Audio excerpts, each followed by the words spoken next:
Good Yule, folks. Today's question, what's the deal with Joseph? Why don't we know more about Joseph? What do we hear about Joseph? Why isn't there much about Joseph?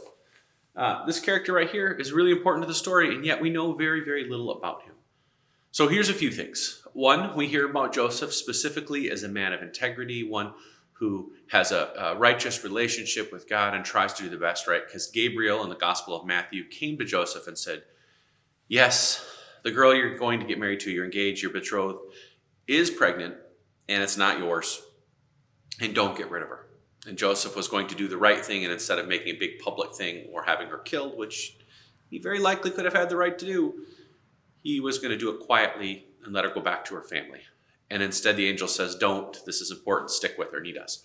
So we know that Joseph is a man of integrity based on that text. And then we don't hear pretty much anything more about Joseph other than he was with Mary when she had Jesus, and he had a dream that they had to flee, and he brought him back. That's it. So a few reasons we don't know much about Joseph. You can take the very positive view or the very, very cynical view. So the cynical view would be, well, he's not his real father, and so we don't care about him. Honestly, blood doesn't make a father. You can be the birth father of someone and not be present and be not a father at all. You can adopt and be just as much a father, or have a stepchild who's just as much a real child, right? So that argument to me has never really held a lot of water. What does hold a lot of water is that Joseph probably did the things that a dad did.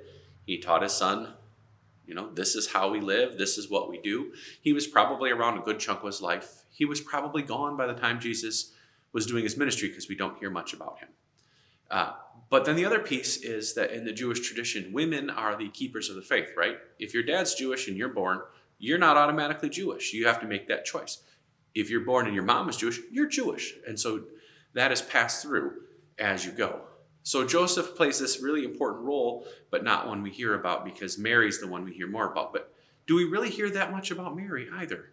After the birth, we hear here and there, right? They go to the temple together. They're worried about him. And we don't hear a whole lot more.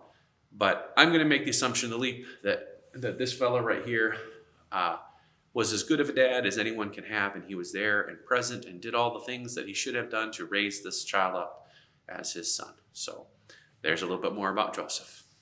See y'all soon.